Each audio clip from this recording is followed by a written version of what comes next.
Welcome back to my YouTube channel let's learning. આજના સેશનની અંદર friends આપણે એ અંગેની વાત કરવાના છે કે જે વિદ્યાર્થી મિત્રો ધોરણ 10ની અંદર અભ્યાસ કરે છે અને ધોરણ 10ની અંદર પણ ચેપ્ટર નંબર 13 એટલે કે આંકડાશાસ્ત્ર.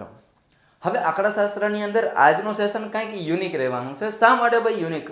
કારણ કે તમારા સ્વાધ્યાયની અંદર તમને જે વસ્તુ નથી આવેલી રાઈટ એ આપણે આજના સેશનની અંદર શીખવાના છે. તો સાહેબ એવું તો શું છે? તો કે બહુલકની અંદર 1 અને 2 ખૂટતી આવૃત્તિવાળો દાખલો. જો બોર્ડની પરીક્ષામાં આ ટાઈપનો દાખલો અત્યાર સુધી પૂછાણો નથી રાઈટ, પણ કદાચ જો પરીક્ષામાં પૂછાઈ જાય તો આપણા વિદ્યાર્થીને આવડવો જોઈએ. રેડી ને? એટલા માટે આજના સેશનની અંદર કંઈક અલગ રીતે અને બહુલકની અંદર 1 ખૂટતી આવૃત્તિવાળો દાખલો અને 2 ખૂટતી આવૃત્તિવાળા દાખલાને કેમ સોલ્વ કરવાનો એ આપણે જોઈ લઈએ. તો હવે ફ્રેન્ડ્સ બહુલકની અંદર સૌ પ્રથમ તો પહેલાં વાત કરીએ 1 ખૂટતી આવૃત્તિવાળો દાખલો. તો હવે 1 ખૂટતી આવૃત્તિવાળો દાખલો હોય તો એમની અંદર આપેલું શું હોય? તો બસ સિમ્પલ કે 1 વર્ગ અને 1 આવૃત્તિ. હવે દાખલાને ગણવાનો કેમ? તો કે ભાઈ જે નોર્મલ દાખલો જો આપણને આવડી જાય ને તો ઓટોમેટિકલી આપણને આવડી જશે. તો જો તમે આગળનો સેશન ન જોયો ને ભાઈ તો આઈ બટન ઉપર તમને મળી જશે. તો એમની અંદર પહેલાં આગળનો સેશન ચેક કરો એટલે સરળતાથી આ તમને કોન્સેપ્ટ સમજાઈ જશે. રેડી? તો ચાલો તો હવે સૌ પ્રથમ વાત કરીએ બહુલકની અંદર 1 ખૂટતી આવૃત્તિવાળા દાખલાની અંદર તમને વર્ગ આપેલા હશે, આવૃત્તિ આપેલી હશે અને તમને આપેલો છે માહિતીનો બહુલક એટલે કે ઝેડ. આ પર્ટિક્યુલર દાખલાની અંદર તમને આપેલું છે 39 રાઈટ. તો હવે શું કરવાનું? જો મધ્યસ્થની અંદર ખૂટતી આવૃત્તિવાળો દાખલો આવડી જાય ને ભાઈ તો આ દાખલો આવડી જશે. શા માટે? કારણ કે મધ્યસ્થની અંદર ખૂટતી આવૃત્તિવાળો દાખલો ગણવો હોય તો એમની અંદર આપણે શું કરતા હતા? તો કે ભાઈ તમને એમની અંદર એમ આપી દીધો હોય રાઈટ. તો હવે એમનો સમાવેશ જે વર્ગની અંદર થતો હોય એ વર્ગની જે અધઃસીમા છે એને આપણે એલ કહેતા હતા. એની સામેની જે આવૃત્તિ છે એને આપણે એફ કહેતા હતા. એની સામેની સંચય આવૃત્તિ એ નહીં, એના કરતાં ઉપર એને કહેવાનું સીએફ. આવું આપણે શીખાતા. હવે આ બહુલકની અંદર પણ કંઈક આવું જ છે. બહુલક તમને આપી દીધો હશે, બહુલકનો સમાવેશ જે વર્ગની અંદર થતો હોય એની અધઃસીમા એને કહેશું આપણે એલ. એની સામે F1, F1 ની ઉપર શું આવે? F0, F1 ની નીચે શું આવે? F2. તો આપણને મળી ગયા L, F1, F0 અને F2. રેડી? તો ચાલો પેલા બતાવી દઈએ ભાઈ કે આમની અંદર શું કરવાનું. રિપીટ કરી લઈએ થોડું કે ભાઈ તમને બહુલક આપી દીધો છે કેટલો? 39. આ પર્ટિક્યુલર દાખલાની અંદર 39 આપેલો છે. એવું જરૂરી નથી કે અલગ અલગ દાખલો આવે તો રકમ ચેન્જ થઈ શકે છે. રેડી? તો હવે આ બહુલકનો સમાવેશ કયા વર્ગની અંદર થાય છે ભાઈ? 5 થી 15 માં 39 આવે એટલે નો જ આવે ને. પછી 15 થી 25 માં નો થાય, પછી 25 થી 35 માં એમાંય નો થાય, 35 થી 45 એની અંદર આ 39 છે એનો સમાવેશ થઈ જાય. તો એનો મતલબ એમ થયો કે એ જે વર્ગ છે એ વર્ગને કહેવાય બહુલકીય વર્ગ. 1 માર્ક ક્વેશ્ચન કદાચ પૂછાય તો ધ્યાનમાં રાખવાનું. આપણને માહિતી તો હોવી જોઈએ ભાઈ કે આ બહુલકનો સમાવેશ જે વર્ગની અંદર થાય છે એ વર્ગને કહેવાય બહુલકીય વર્ગ. ચાલો તો 39 નો સમાવેશ કેમની અંદર થાય છે ભાઈ? તો કે 35 થી 45 માં. તો એમની જે અધઃસીમા છે એને આપણે કહેશું એલ. આટલું ક્લિયર? ત્યારબાદ જે બહુલકીય વર્ગ છે એની એક્ઝેક્ટ સામેની જે આવૃત્તિ છે એને પેલો નંબર આપવાનો એટલે કે એને કહેવાનું F1. હવે ભાઈ તમને એકડો મળી ગયો. એકડાની પહેલા શું આવે ભાઈ?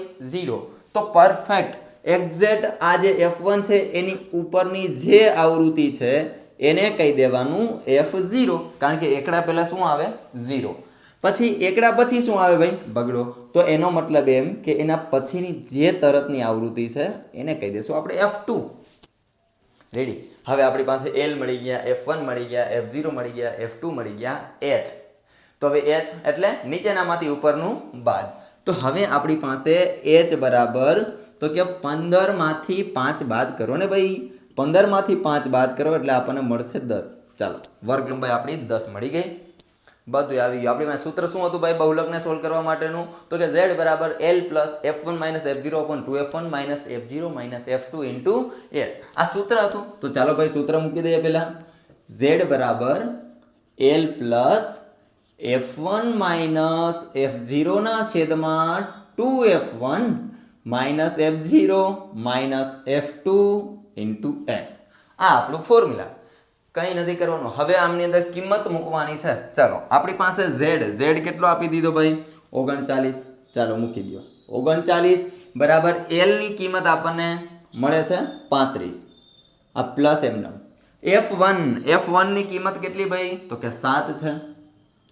માઇનસ F0 ની જગ્યાએ આપણે મૂકવાના છે F, એના છેદમાં 2F1 એટલે કે આ 2 એને ગુણ્યા F1 ની કિંમત છે 7 માઇનસ F0 છે આપણી પાસે F માઇનસ F2 ની કિંમત છે, સોરી ભાઈ અહીંયા F2 આવશે. F2 ની જગ્યાએ કેટલા આવશે? તો કે 4 એને ગુણ્યા વર્ગ લંબાઈ આપણી પાસે છે 10. રેડી? અહીં જરાક જોઈ લો. Z બરાબર L plus F1 minus F0 ના છેદમાં 2F1 minus F0 minus F2 આવશે. રેડી? Into H. હવે એમની અંદર આપણે બધી કિંમત મૂકી દીધી કે ભાઈ આ Z ની જગ્યાએ 39, પછી L ની જગ્યાએ 35, જે કિંમત આવતી હતી એ આપણે બધી મૂકી દીધી. હવે શું કરવાનું? સિમ્પલ આપણે જે રીતે આગળના દાખલાની અંદર સિમ્પ્લિફિકેશન કરતા હતા એ જ રીતે સિમ્પ્લિફિકેશન કરવાનું. ખૂટતી આવૃત્તિવાળો દાખલો હોય એટલે સાદું રૂપની શરૂઆત અહીંથી હંમેશા કરાય ભાઈ. તો આ પ્લસ છે બરાબરની બીજી બાજુ જવા દે તો શું થઈ જાય? માઇનસ થઈ જાય. એટલે કે 39 માઇનસ 35 એના બરાબર. હવે આ 7 માઇનસ F એ તો એમનેમ જ રહેશે. તો ચાલો આ 7 માઇનસ F એના છેદમાં 7 ગુણ્યા 2 એટલે 7 દુને 14. આ માઇનસ F માઇનસ 4 હજી એને ગુણ્યા 10 એ તો એમનેમ જ હો ભાઈ. ચાલો 39 માંથી 35 બાદ કરીએ. 9 માંથી 5 જાય તો 4, 3 માંથી 3 જાય તો 0. એના બરાબર 7 માઇનસ F એ એમનેમ રાખીશું. હવે અહીંયા જુઓ ભાઈ, આ પ્લસ 14 આ માઇનસ 14, પ્લસ માઇનસ માઇનસ મોટા આંકડાની નિશાની એટલે 14 માંથી 4 જાય તો ભાઈ 10 વધે. અને આ માઇનસ F છે એ તો એમનેમ જ રાખવાના, એને ગુણ્યા 10. ઘણા વિદ્યાર્થી આવું કરે, આ 10 અને આ 10 કેન્સલ. શું કામ ભાઈ? મજા આવે ને, દાખલો થોડો ખેલો થઈ જાય. એટલે ભાઈ અહીંયા સરવાળા બાદબાકીનો સંબંધ હોય ત્યારે છેદ ઉડે નહીં, આવું મગજમાં ફિટ કરીને રાખવાનું. ચાલો હવે આ પદ છે એ છેદમાં, બરાબરની બીજી બાજુ જાય તો અંશમાં, એટલે કે 4 ગુણ્યા 10 માઇનસ F બરાબર 10 ગુણ્યા 7 માઇનસ F. આવું કરી દો. જો આ 10 યાની સાથે ગુણાકારના સંબંધમાં એટલે 10 એમને ગુણ્યા 7 માઇનસ F એ એમને રાખ્યા છે. આ છેદમાં હતા બરાબરની બીજી બાજુ જવા દીધા એટલે માઇનસ થઈ. આ છેદમાં હતા તો અંશમાં વહી ગયા છે. તો હવે ગોંદી ગાંઠિયાનો નિયમ ભાઈ, બધાનો ગુણાકાર બધાની સાથે. એટલે આ 4 નો ગુણાકાર 10 સાથે, 4 10 40 પ્લસ માઇનસ માઇનસ 4 ગુણ્યા F એટલે 4F બરાબર 10 ગુણ્યા 7 એટલે 10 સત્તા ને 70 પ્લસ માઇનસ માઇનસ ને 10 ગુણ્યા F કરો એટલે થઈ જાય આપણા 10F. હવે શું કરવાનું ભાઈ? આ માઇનસ 10F છે ને એને આ બાજુ લઈ લેવાય અને આ પ્લસ 40 છે એને ઓલી બાજુ લઈ લેવાય. એટલે માઇનસ હોય પ્લસ થઈ જાય ને પ્લસ હોય માઇનસ, એટલે આપણું કામ પતી ગયું. આ માઇનસ 10F આ બાજુ આવવા દો એટલે થઈ ગયા પ્લસ 10F અને આ માઇનસ 4F એ તો એઝ ઇટ ઇઝ એમનેમ, આ બરાબર એમનેમ. હવે આ જે પ્લસ 40 દેખાય છે એને ઓલી બાજુ જવા દે એટલે શું થઈ જાય ભાઈ? માઇનસ થઈ જાય. તો એટલા માટે આ 70 એમનેમ અને માઇનસ 40. હવે 10F માંથી 4F બાદ કરીએ તો કેટલા વધે?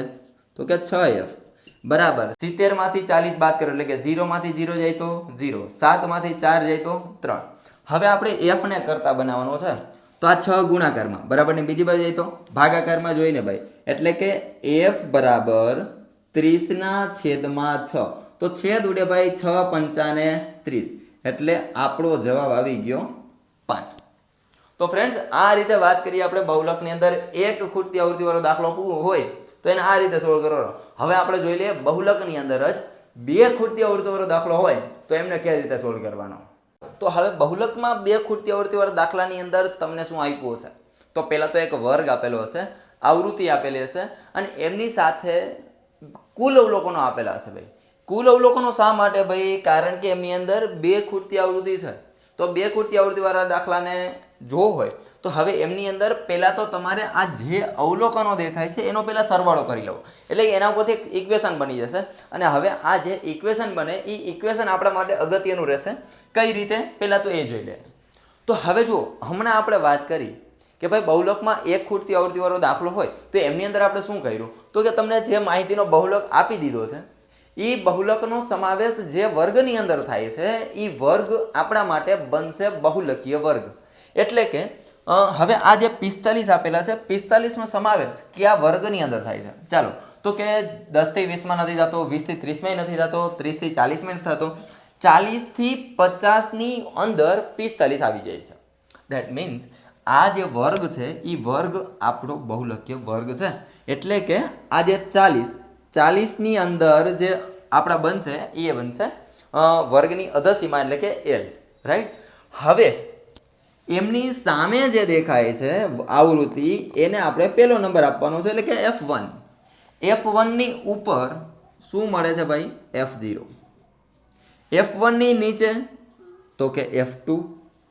એટલે આગળનો જે હમણાં વાત કરીને એનો એ જ કોન્સેપ્ટ આમની અંદર લગાવવાનો છે.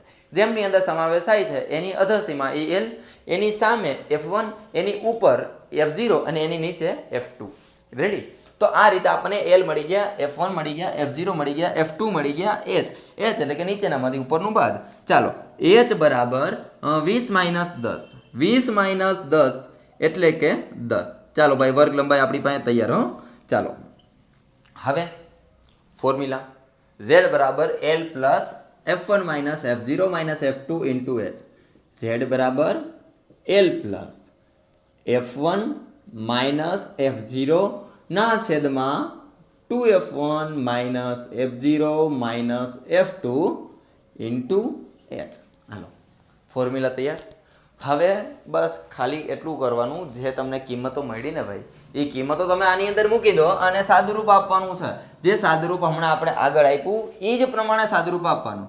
ચાલો, Z કેટલા આપી દીધા છે આમની અંદર આપણને? તો કે 45. ચાલો, આ ક્લિયર. આ 45. L આપણને મળે છે 40 પ્લસ એઝ ઇટ ઇઝ એમનામ F1 ની કિંમત આપણી પાસે છે 12 માઇનસ F0 ની જગ્યાએ આપણે મૂકીશું x.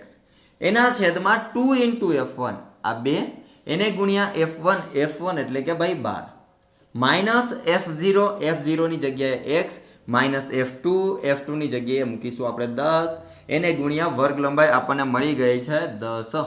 ચાલો, આપણે બધી કિંમત મૂકી દીધી. હવે કિંમત મૂક્યા પછી સાદુરૂપની વાત કરી ભાઈ, હંમેશા અહીંથી ને શરૂઆત કરાય. આ પ્લસ છે બરાબર, ને બીજી બાજુ જોવા દઈએ તો માઇનસ થઈ જાય. એટલે કે 45 - 40. 45 - 40 બરાબર એઝ ઇટ ઇઝ એમનેમ 12 માઇનસ એક્સ એ એમનેમ રાખીશું. હું ભાઈ એના છેદમાં 12 ગુણ્યા 2 એટલે 12 દુને 24. આ માઇનસ એક્સ એમનેમ રહેશે. આ માઇનસ 10 એમનેમ રાખશું. એને ગુણ્યા 10. ભાઈ બને ને ત્યાં સુધી આજે આખું પદ ને કાઉન્સમાં રાખીશું. બરાબર. ચાલો, હવે 45 માંથી 40 બાદ કરીએ તો આપણને મળે 5. 5 બરાબર 12 માઇનસ એક્સ, એનું તો કાંઈ થાય નહીં એટલે એમનેમ રાખવાના.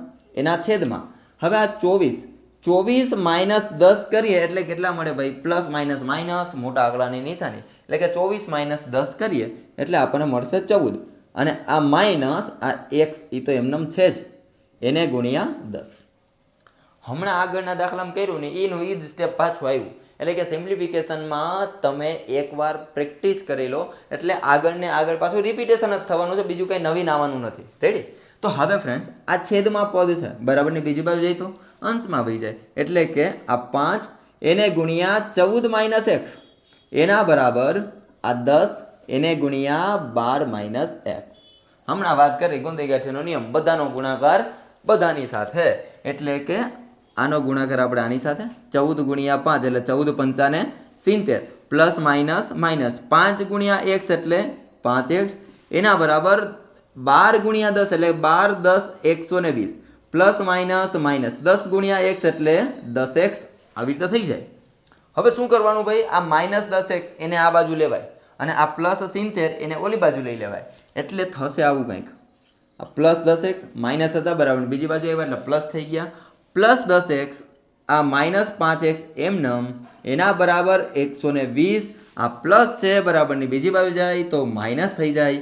એટલે કે હવે 10x માઇનસ 5x એટલે વધે કેટલા ભાઈ? તો કે 5x એના બરાબર 120 માઇનસ 70 એટલે 12 માંથી 7 બાદ કરો ને એટલે વધે કેટલા?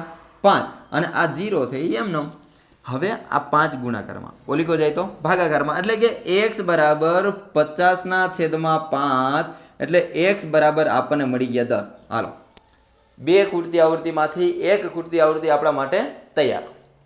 હવે બીજી ખૂટતી આવૃત્તિ આમની અંદર જે વાય છે એને પણ ગોતવાના છે. તો જુઓ, મેં હમણાં પહેલાં શરૂઆતમાં જ વાત કરી કે આમની અંદર પહેલાં ટોટલ આવૃત્તિની જરૂર પડશે. રેડી? એનો સરવાળો કરવો પડશે. ચાલો તો પહેલાં સરવાળો કરી લઈએ. તો કે 8, 8 ને 4 12, 12 ને 12 24, 24 ને 10 34, 34 ને 4 38. ચાલો, આ 38 પ્લસ હજી એમની અંદર કંઈક છે તો કે એક્સ, હજી પણ એમની અંદર કંઈક છે તો કે વાય, એટલે કે બધા અવલોકનનો સરવાળો મળી ગયો. હવે અવલોકનનો સરવાળો એ તો તમને ઓલરેડી આપી દીધો. જુઓ કેટલા આપ્યા છે 50. તો હવે એમની જગ્યાએ આના બરાબર શું મૂકવાના? 50. હવે તમને x ની કિંમત મળી ગઈ કેટલી? 10. તો હવે 10 ની કિંમત અહીં મૂકો ને ભાઈ. એટલે હવે થશે 38 પ્લસ x ની જગ્યાએ કેટલા મૂકવાના? 10 પ્લસ y ની કિંમત ખબર નથી એટલે એમને એમ રાખી દેવાના. એટલે 38 પ્લસ 10 એટલે 38 ને 10 48 પ્લસ y બરાબર 50. આ પ્લસ છે બરાબર, બીજી બાજુ જાય તો માઇનસ થઈ જાય એટલે કે y બરાબર 50 માઇનસ 48 એટલે કે 50 માંથી 48 બાદ થાય તો વધે 2, જે આપણો જવાબ છે. જો કદાચ બાય ચાન્સ આ પરીક્ષામાં પૂછાય ને તો સીધો સેક્શન ડીમાં, હા, તો સેક્શન ડીમાં પૂછાય એટલે કેટલા માર્કનો જાય તો કે 4 માર્કનો દાખલો પૂછાય. રાઈટ? હવે કાં એક ખૂટતી આવૃત્તિવાળો દાખલો પૂછાય ને કાં બે ખૂટતી આવૃત્તિવાળો પૂછાય. જો પૂછાય તો એવું જરૂરી નથી આ પૂછાય જ, કારણ કે અત્યાર સુધી નથી પૂછાણો એટલે હું તમને એવું પર્સનલી ગાઈડ નહીં કરું કે આવા દાખલા તૈયાર કરવા, બરાબર. પણ કહેવાનો મતલબ બાય ચાન્સ જો કદાચ પૂછાઈ જાય તો આપણને કોન્સેપ્ટ ખબર હોવી જોઈએ કે કઈ રીતે દાખલો સોલ્વ થાય છે. રાઈટ? હવે આના જેવા બહુલકના જેટલા બી દાખલાઓ છે ને ખૂટતી આવૃત્તિવાળા, એને તમે આ રીતે સોલ્વ કરો ને એટલે એનો આન્સર આવી જશે ગેરંટી. રાઈટ? તો ફ્રેન્ડ્સ, આજનો સેશન કેવો લાગ્યો છે ને એ તમારે કોમેન્ટ સેક્શનની અંદર દર્શાવવાનું છે, જણાવવાનું છે. અને હા, જે વિદ્યાર્થી મિત્રો ધોરણ 10 ની અંદર અભ્યાસ કરે છે ને એમને આ વિડીયોની લિંક પહોંચાડી દેવાની, જેથી કરીને આવી આપણે અલગ અલગ વસ્તુ અને કંઈક નવીન આપણે એમને આપી અને મદદ કરી શકીએ. રેડી? આજનો સેશન અહીંયા સુધી રાખીએ. બીજું મળીએ આપણે નેક્સ્ટ સેશનની અંદર. Good bye.